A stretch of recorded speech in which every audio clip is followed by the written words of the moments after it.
Hello, everyone, and welcome to this week's episode of Fratello Talks. I'm your host, Nacho, and today I'm joined by Daan and Lex. We're going to be talking about some New Year's watch resolutions. It's 2025, and so it's about time that we thought about setting ourselves some goals, horologically speaking, of course. Maybe we can talk about some of other goals, if we have any, for the year as well. But of course, before we do that, let's see what's on the wrist. Lex, what's on your wrist today? A crown. To go, a crown. There's a crown on Lex's wrist. It's a crown with a watch. It's the Chrono Swiss Time Master from, I don't know, I think it's about 25 years old, this one. I don't know. It's, yeah. With the full loom dial. The crown is, The crown is like those big backpacks you see on kids that go to high school for the first time. Like, where do you go? I have no idea where you're It's a lot of watch and it's a lot of crown. This is historically correct. And regarding the loom, all you need is loom. All you need is loom. That's what John Lennon said. Exactly. Perfect. And Daan, what is on your wrist? Yeah, I'm kind of on a streak with the Santos. I'm wearing my Santos Galbé extra large. Cool. And you're making up for Lex's plentitude of loom with no loom at all. No loom at all. No No, loom. it's a white dial, silver white dial, but no loom. No. Cool. Very, very nice. And I'm wearing the latest watch in my collection, and it's I'm filling up for Thomas here, but it's the VPC Type 37HW with a dove gray dial, and very happy to have it. It's been a long time in the making, especially having followed along with the process from the start, and. It's cool to finally have it on the wrist, and I've been enjoying it. It wears really well. It's super slim. It fits well under the cuff. So for these months where you're wearing a little bit more, it's extremely comfortable. And I'm still impressed at it. The bracelet is just really fantastic. I spent some time with one of the prototypes back when I wrote the introduction article, but I have to say, having it on the wrist and really spending more time with the final version, there were some slight tweaks. It truly is a fantastic watch, and very happy to have there's quite a few of them around the office. Yeah, that's true. That's true. A few of us bought into it. I didn't get a coupon. I kind of felt left out the other day. Thomas just really doesn't like me. It was in the Sunday Times. It was page 37 in the supplement. So you had to cut it out. I read the Daily Mail. Okay. I also missed that one. Don't do that. Don't do that. Sorry. All right. Well, speaking of watches, what are some of our goals for 2025 watch-wise? Do you guys have any horological goals? Look at Daan. Look at me, please. Any grails? Any consolidation? Anything at all in the books? Well, I'll give Lex some time to think about it. I have, but I'm just very curious. Well, I have to say, I just it came into the office I think this week. Yep. And I just tried it on. It's a Renaissance Type 9. Mm-hmm. The new model they added, and it might be quite high on the objectives list for. I'm not sure for 2025, but it's a serious investment. It's quite a serious investment. The goal is to save throughout the year. Yeah, exactly. That could be a nice goal on itself. Yeah, but that watch. I've been waiting for a smaller Renaissance. Mm-hmm. And this is smaller, and it still looks very much like a Renaissance. And it has that unique very well dial, done. And I think it's really well done. It's very clean. I'm not sure if the current colorways are the ones right. I would go with. I think the silver is nice. The silver has a very and there's a blue. Yeah. I really like the silver.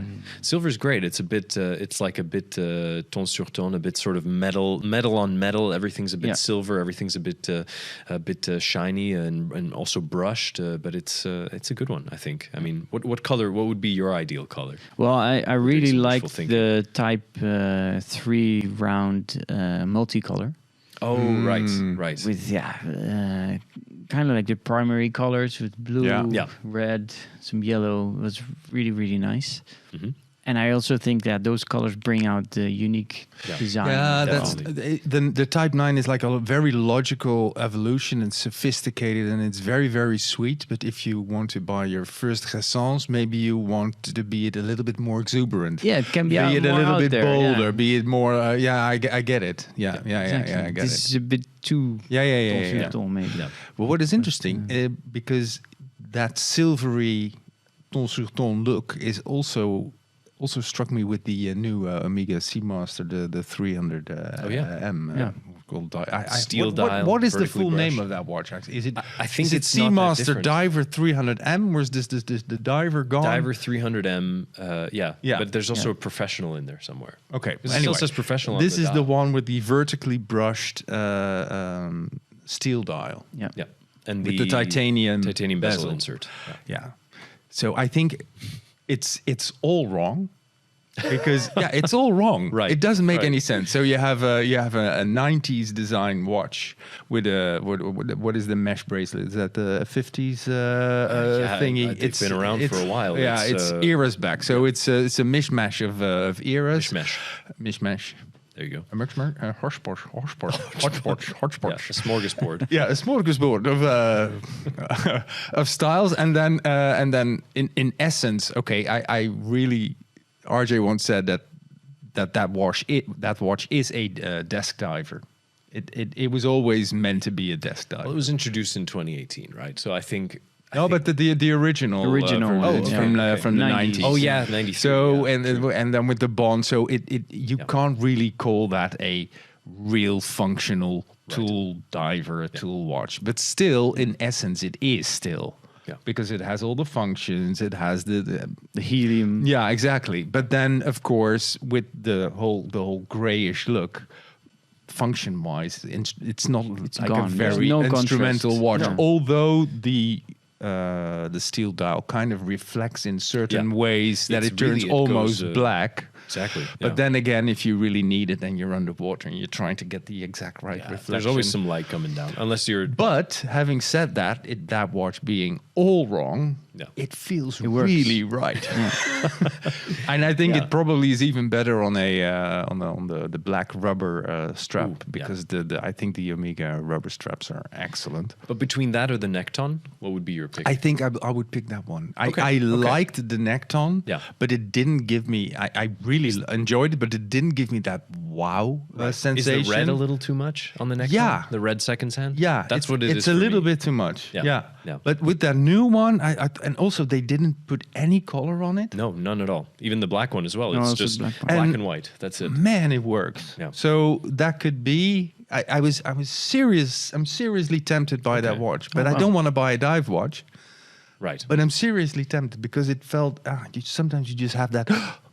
It has that X factor. It gives you that wow feeling. It is an impressive design object, right? Yeah, it is. It becomes more a design object than an actual sort of functional tool. Which I mean, we can kid ourselves all we want, but essentially watches you wear as an accessory for individualism and everything. And for me, it's nice when they have there is a sort of a functional aspect to it. But I think in this case, it's nice that you take the base of a very functional object and turn it into more of a design object, and then of course the response is right there with it in that sort of spirit of it being this very it still tells you the time, there's still function there, but of course it is truly just like a design heavy thing. So. Yeah, and it has of course the whole brand is based on design. I mean the founder is a designer. Yeah.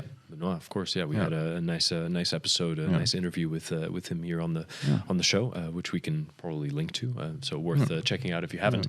Do you have something on your list? Yeah, for me, to be honest, I think I've reached the point where I've sort of got enough watches where I feel like I want to start getting rid of a couple.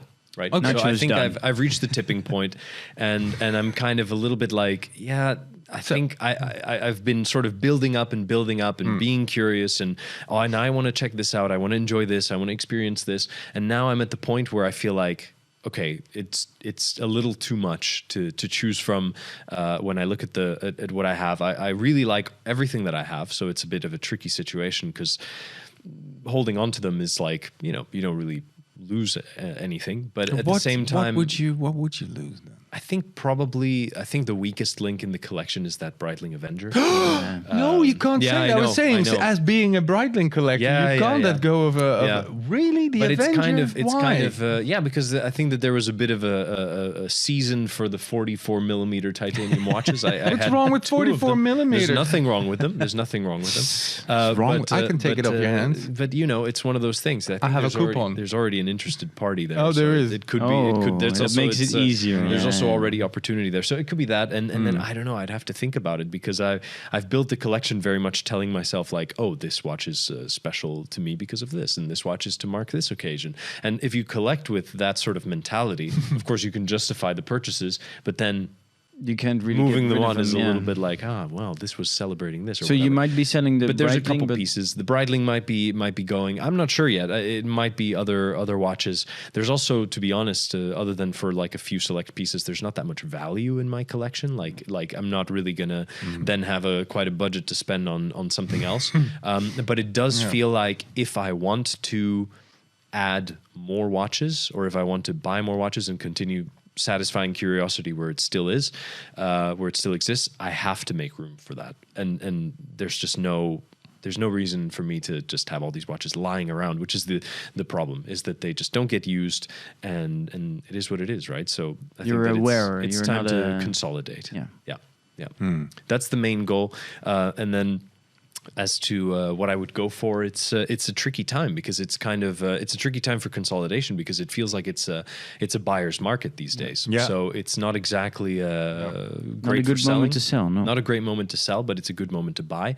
And there's a lot of watches that I've been having a look at that are reaching like the best price. Of course, the 16570. There's been quite a saga of that watch following me around, or me following it around and looking to buy it. But I also don't think that's going to happen anytime soon. There's some sort of other life events taking place next year that are notoriously expensive. So that's the budget goes to other things, right? You got to have your priorities. Absolutely, right in life, absolutely. But I think other than that, I had a look at my article. We all wrote some articles last year and the year before about our goals, and one of those was about being more creative with my photography for Instagram. I think that's something that I've enjoyed. Now I have another camera, so I think I'll also try to lean into that, into the creativity.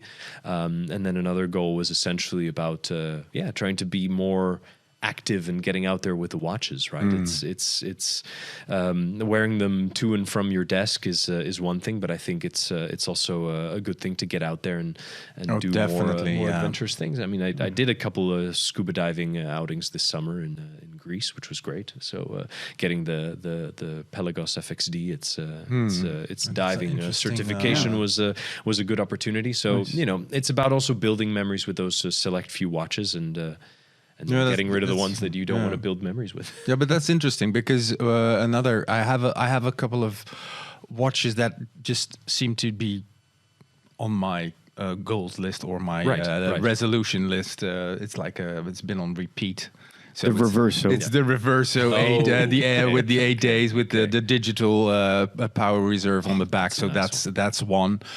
The only thing is that I know because it's a pre-2015 case, so it's very straight and it's going to sit a little bit awkward. It's going to be awkward on the wrist. So that's one thing. And well, you're used to that already. That's why I'm wearing it because I'm those lugs, because I also think that's another thing. I think comfort is overrated. Comfort is overrated, completely overrated. We're talking about wrist comfort and everything. What are we talking about?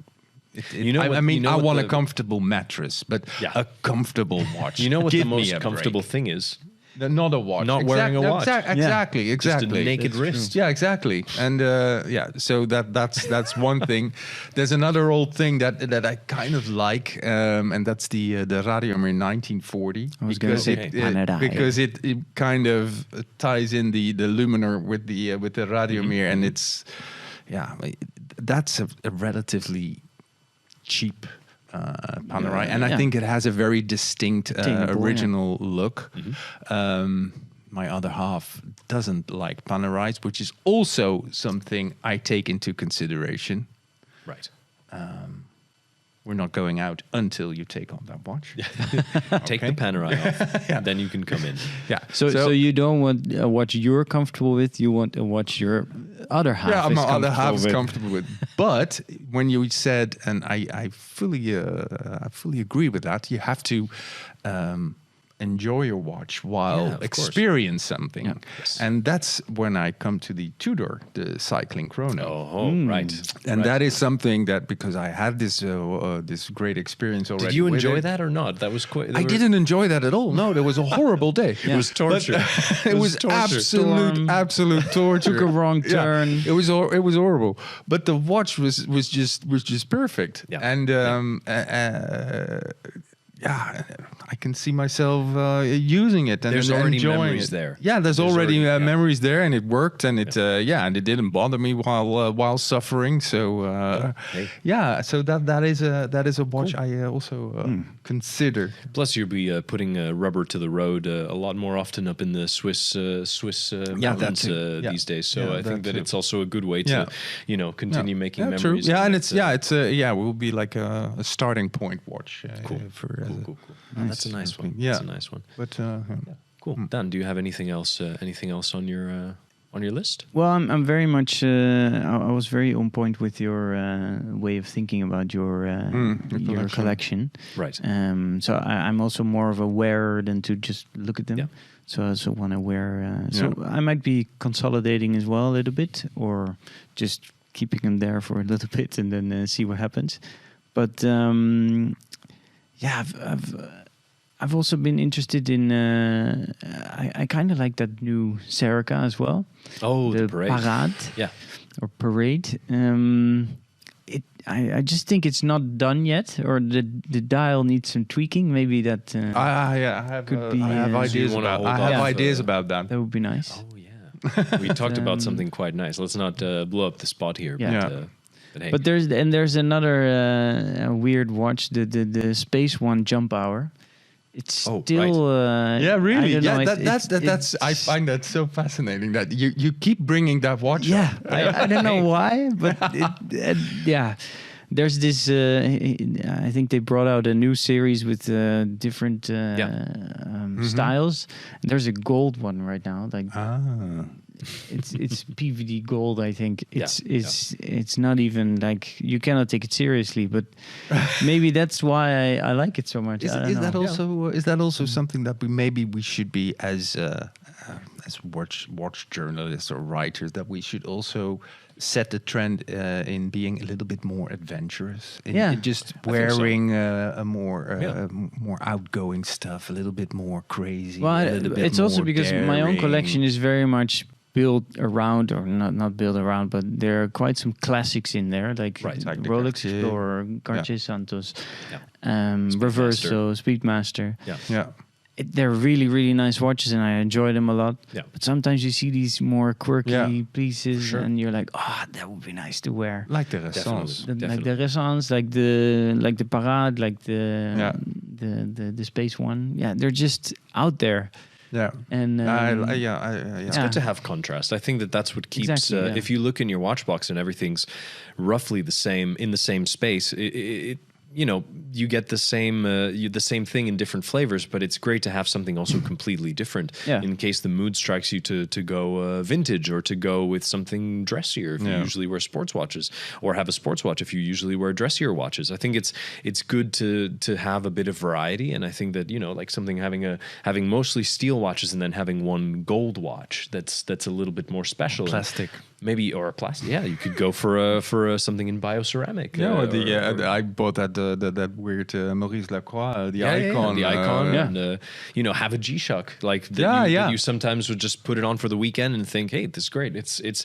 I think that it's too easy to get sort of stuck in your ways, and you can build a collection that allows you to, without having to look outside of it for something new every time. You can also have something that's a little bit refreshing within the collection. Yeah. I think go for things that I really, really enjoy and that are maybe a bit different. Yeah, cool. That would be nice. Think outside the watch box. Exactly. Nice. Cool. Yeah. Nice. It was interesting what you said also, that it's not a seller's market. It's a buyer's market. That also, because I was thinking, I was going through my collection, which is not a collection, it's just an assortment of True. watches that have Yeah. absolutely nothing to do with each other. It's we total always say- and well, that's utter great. chaos. Well, we say it's total and collection's utter great. chaos. Yeah. It's just, and I was thinking, what should I get? There is some stuff that I barely wear, and then I think, I mean, this I don't wear often. And we see this a but I'm couple not times gonna- This is a year, Lex. but- This I'm is not, Lex's if watch. I'm going to sell this, No. then what? No, exactly. Please. It won't work. So no, so no. Yeah, things like this, it's better to just Yeah, keep it, exactly. and then when the mood strikes you, be able to jump on it. And it struck this morning. Yeah, exactly. It struck midnight. No, but that's the thing for me. It's like I feel like there's the reason why I need to consolidate is because there is a selection, but then there's also a little too much overlap with some of the things. yeah. And I think I get. that's kind of like that shows that perhaps I'm not a collector in the strictest sense of the word, because that means I that don't- you're okay with having Yeah. the same of a lot of things. If you're a Yeah. Speedmaster collector like RJ, There's a you have lot of ton overlap. Speedmasters, and there's a lot of overlap, and then you think, well, There's only for me overlap. Yeah. that's not. It's nice to have a little bit more of a selection there that you can you know Choose go between, from one yeah. thing to another, and then I having agree. two titanium Breitlings that are quite close in sort of function. they're not. Well, no, the Aerospace and the Avenger, the bezel's a little similar. The case is they're not. One of them is. I like know you're 9 trying to make millimeters, an the other argument to one's- get rid of the Avenger. I know, get I rid know, of I the know. Avenger, but it's They both have very, gray very. dials. Yeah, no, it's very No, different. I know. It has But at the nothing- same time, like if I have to choose one of them, then I know easily which one it is. Yeah, keep that the, I get. keep the, That I keep the get. Aerospace. Yeah. But it's one of those things where you think, hey, if I can then make room for something that's going to provide something totally different and keep things eclectic, keep things And fun. get rid of then, the overlap. Yeah, that's a exactly, good one. exactly. Yeah. Cool. Hey, well, I think we can call it there. That's some good resolutions. We'll check in next year to see how successful we've please been. don't. No, we won't. We won't. No accountability on No, these. please. It's not like no one here has to stop smoking or something. So There's it's going to all- be a That's a lot of good new thing. watches. I'm going to if start we're, smoking this year. Oh wow! Yeah, pipe. Oh, pipe. Yeah, How distinguished. corn cob pipe. Yeah, it's gonna be a very smoky podcast set. Yeah, that would be next nice. year. Are you allowed to smoke on a podcast? No. I don't think so. You don't see very many podcasters smoking.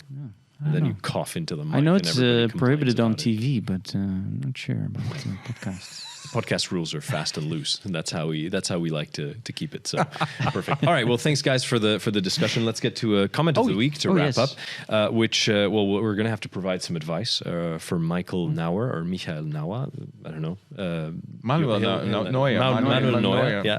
The goalkeeper. 7875. Who says, "What are your suggestions for a first Breitling? Doesn't have to be in the current catalog." Your Avenger. Yeah. Yeah, exactly. That's it. Sell him your Avenger. There you go. It's Up, the okay, Avenger. Manuel, there you reference go, man. E133. No, but I would say. First I mean, Breitling? my first Breitling was the Aerospace, and I think that's a great one because it's I had so just. Yeah, if it's you go so its own pre-owned, thing. go aerospace. No, Aerospace. no, don't. No. Chronomat. You could get an No. 806 Navi timer. No. Also a good one. Lex, tell us what you My would very prefer. first Breitling was a Super Ocean Okay. Okay. with A a vintage yellow one? dial. Oh. With a yellow dial. Yeah. Wow. I love Super Oceans because of that. I love Super Yeah. Oceans. Cool. No, but the Aerospace is a good one. But then it's a quartz one. It is a would quartz one, Would yeah. you recommend a first Breitling to be a quartz one? I mean, not mine just was a quartz one, but I knew what I was getting into. I think maybe I think it's I think pilot's life. go with a classic. You like if you go with a Navi timer, you really can't go wrong.